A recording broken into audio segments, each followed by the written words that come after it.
남자와 여자의 차이가 뭔지 아시나 모르겠네요. 어, 어,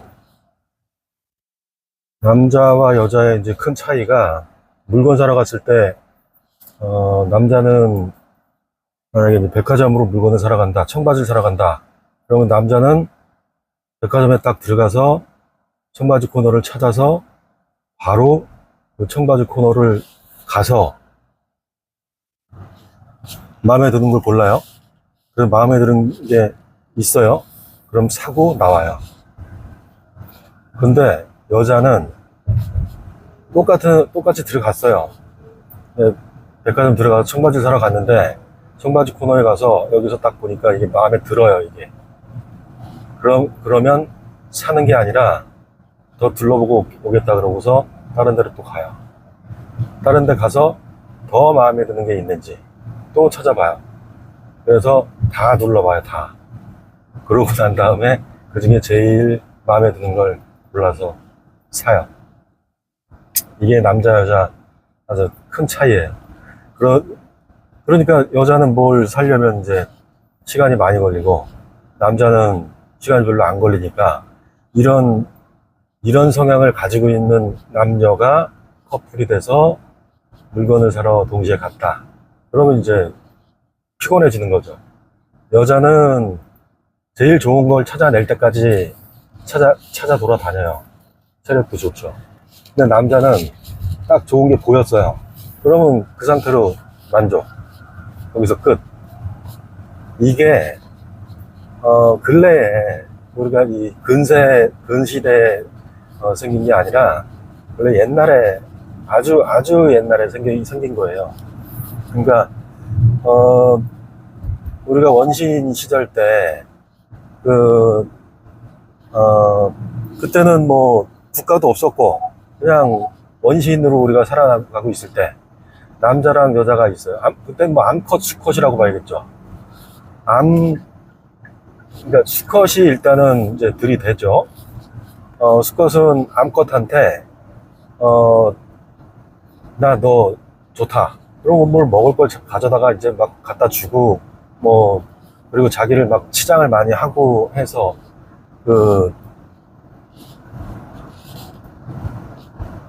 잘 보이려고 그러죠. 잘 보여가지고 선택을 받으면 바로 짝짓기를 하게 되죠. 그래서 남자는 지금 마음에 드는 여자가 있으면 그냥 들이대는 거예요.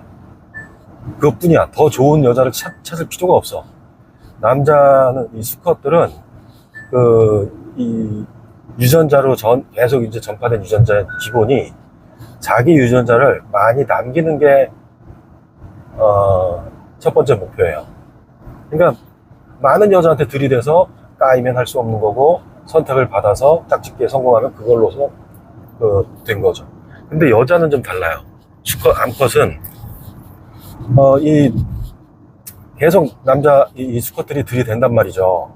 근데 남자랑 다르게 남자는 여러 암컷과 오늘도 짝짓기, 내일도 짝짓기를 통해서 그러니까 임신을 시킬 수가 있는데, 암컷은 임신이 한 번 되면 그 다음 관계는 무의미해요.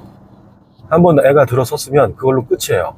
아무리 많이 짝짓기를 한다 그래서 결과가 달라지는 게 없어요. 지금 임신한 얘를 낳으면 그때까지는 얘뿐이에요. 더 노력을 할 필요도 없고 노력한다고 되는 것도 없어요. 근데 이 순놈들은 많이 할수록 내 유전자가 전파될 가능성이 매우 높기 때문에 이놈들은 이렇게 하는 거예요. 그래서 그러니까 남자들은 수컷이죠. 이것들은 헌터예요, 헌터.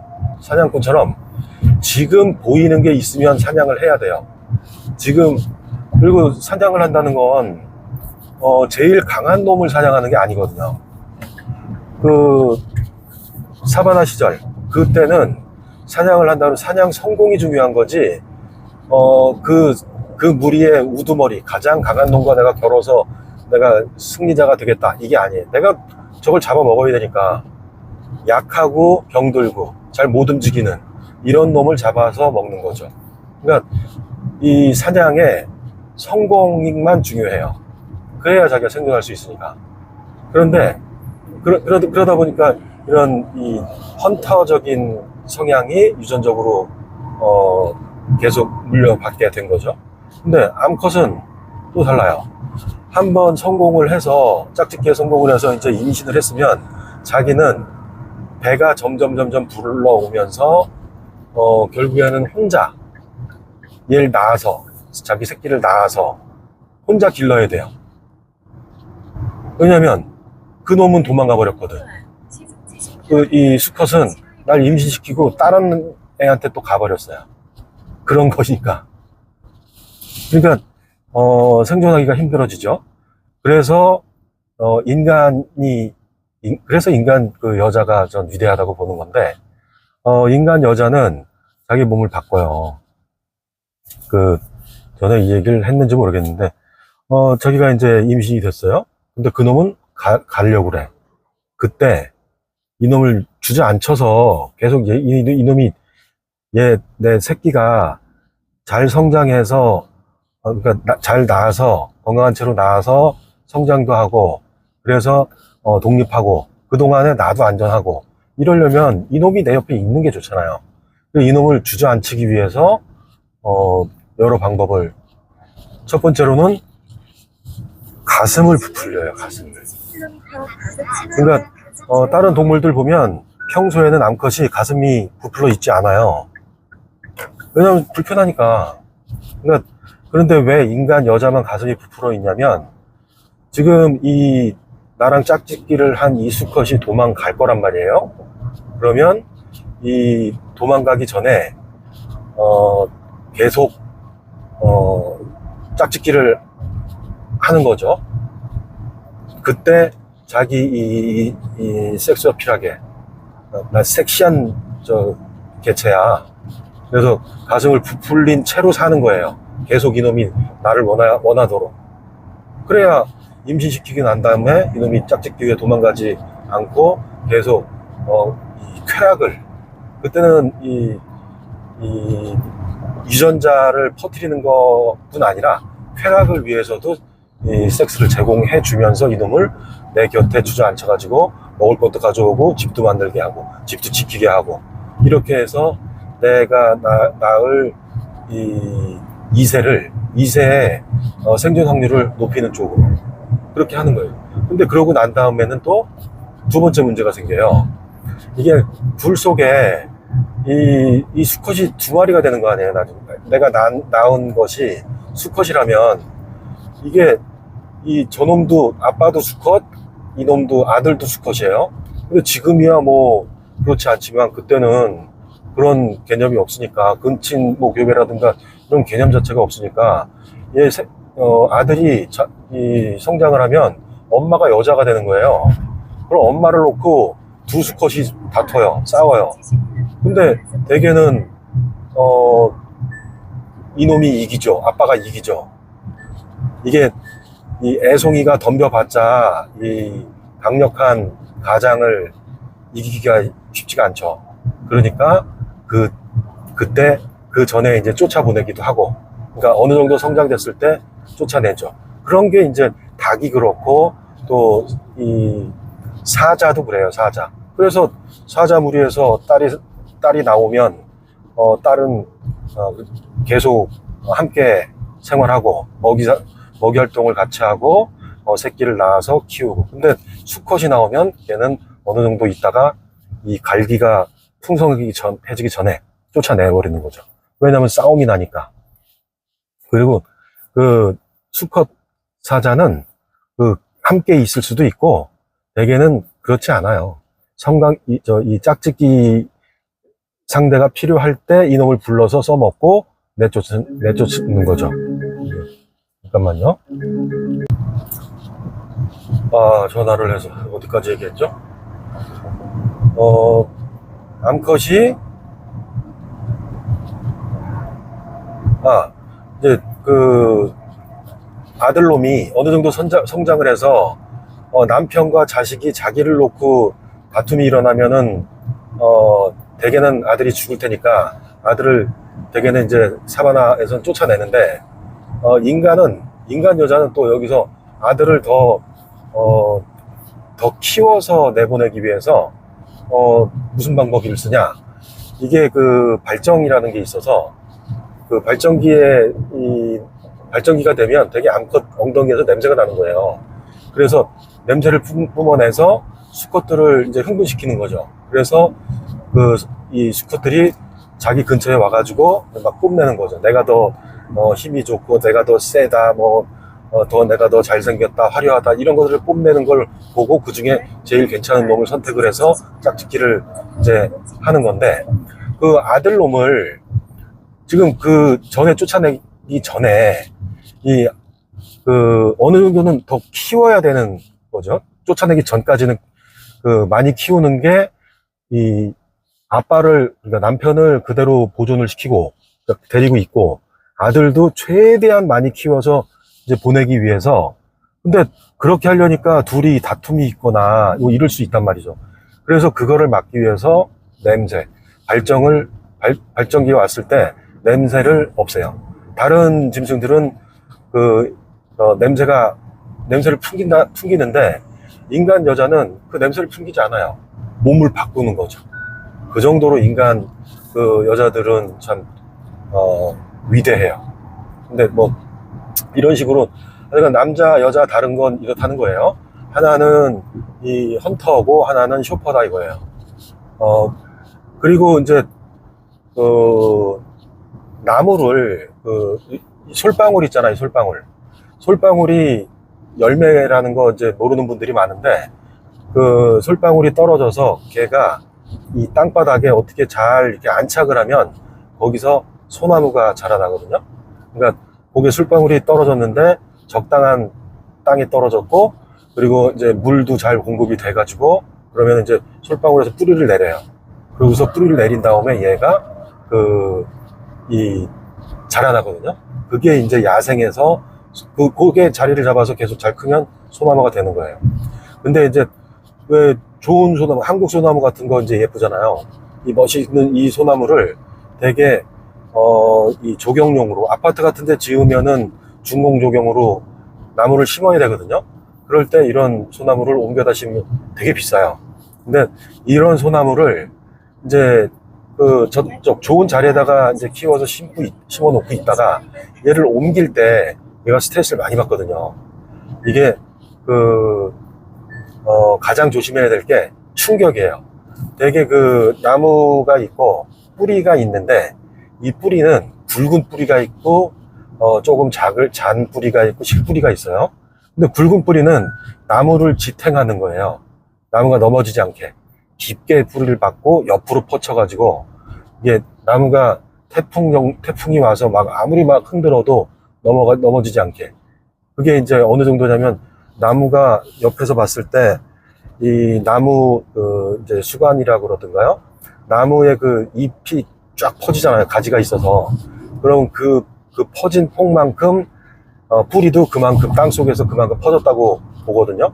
근데 그런 식으로 이제 굵은 뿌리가 있고, 이게 이제 골조죠.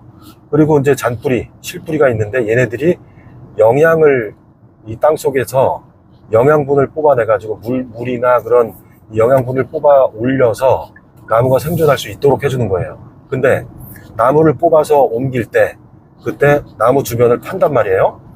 파가지고 나무를 이렇게 동그랗게 이렇게 분을 떠요. 그러면 그걸 떠서 이제 흙들이 흩어지지 않게 잘 묶어요. 동그랗게 묶어서, 아마 나무 옮기는 걸 이제 유심히 보신 분들은 알 거예요. 나무를 떠서 이 트럭에다가 싣고 가는데, 거기 동그랗게 해서 움직이지 않게, 흙이 붙어있는 흙이 떨어지지 않도록 이제 했어요. 그런데 그렇게 옮기고 가다가 나무가 출렁해요. 예를 들어서 어디 구덩이나 뭐 그런 걸 만나서 쿵 했어요. 그러면 그 실뿌리가 손상되는 거예요. 묶어는 놨지만 이 흙을 나무에 고정을 해서 묶어는 놨지만 온 세세한 실뿌리들이 흙 속에 박혀 있는 거거든요. 근데 충격이 일시적으로 쾅 하고 충격이 이제 왔다.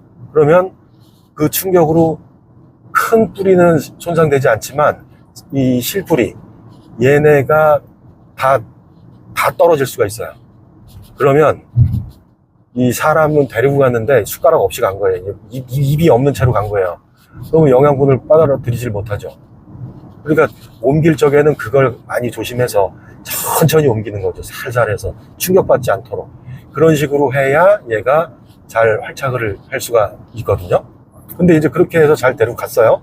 근데 이게 한 자리에서 잘 크던 애하고 그렇게 한번 본을 떠서 옮긴 애하고는 이게 지금 컨디션이 차이가 있죠. 스트레스를 많이 받아서 옮겨져 있는 거죠. 그런데 얘가 죽지는 않았는데 내가 지금 너무 힘들어. 그러면 얘가 변화가 있거든요. 솔방울이 많이 달려요. 내가 이제 옮기는 동안 힘들었다 이거죠. 그러면 내가 이제 힘들어서 영양분을 더 이상 공급받지 못할 것 같고 죽을 것 같다. 그러면 이 솔방울을 많이 달아요. 그래서 솔방울을, 그러니까 인간으로 치면, 동물로 치면 짝짓기를 많이 한 거예요. 그래서 열매를 많이 달아놓는 거예요. 그래서 얼른 열매를 많이 해서 떨어뜨리는 거지. 그러면 그 열매가 땅에 떨어져서 내 자손이 많이 내 유전자를 가지고 있는 이런 이세가 많이 이제 퍼지라고 그렇게 되는 거거든요. 그러니까 내가 죽게 생겼으면 그때 많이 씨를 만들어서 뿌려요. 근데 이런 게 여자는 모르겠는데 남자들은 이제 그런 경우가 가끔 있거든요. 특히 뭐 저 같은 경우도 가끔 느끼는데 술을 죽을 정도로 술을 많이 먹었다거나 그 정도에 준하는 이 육체적인 컨디션 아주 힘들어 죽겠어요. 몸 하나 움직일 수 없어요. 이제 술을 많이 먹었다고 쳐요. 그래서 그 다음날 아주 죽을 것 같아요. 못 움직이겠어. 밥도 못 먹고 아예 뻗는 뭐 그런 완전히 죽어버린 날 있어요. 그럼 그런 날을 아침에는 남자 몸이 특히 한 군데가 이게 이 반응이 세요. 소나무가 죽기 직전에 죽을 것 같아가지고 솔방울을 많이 이렇게 매다는 것처럼 발기가 된단 말이에요. 발기가 심하게 돼요. 죽을 것 같으니까 이제 이세를 남겨야 되겠다는 게 자동으로 작용을 해요. 이건 내 의지가 아니에요. 힘들어서 움직이지도 못하는데 유독 그 한 부분은 그렇게 반응이 있다는 거죠. 자세하게는 말씀드리지 않을 거예요. 근데 그간 이세를 위해서 그렇게 이제 된다는 거예요. 근데 이제 또 밥 먹고 또 뭐 어떻게 컨디션이 돌아왔다. 뭐 근데 그래 하루 종일 뭐 이렇게 발기된 상태로 있는다는 게 아니라 그 죽을 것 같은 그 아침에 눈 떠서 죽을 것 같은 그 상황인데 유독 그런 날은 더 그렇다는 거예요. 근데 그거를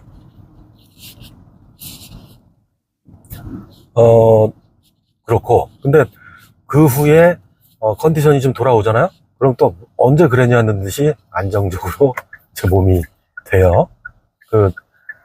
근데 이제 그렇게 이제 몇 번 겪다가 제가 최근에 이제 저도 이제 나이가 뭐 누구나 다 죽잖아요. 다 사고로도 죽을 수 있고 늙어서 죽을 수도 있고 뭐 다 이제 죽게 될 텐데 내가 이제 자연사 한다는 가정을 하고 지금 이런 이 유전적으로 이렇게 내가 생겨먹은 수컷으로 살다가 이제 죽는 이 상황을 그리고 몸 상태가 안 좋았을 때 유독 그렇게 되는 이 상황을 생각을 했는데 그런 생각이 떠오르는 거예요.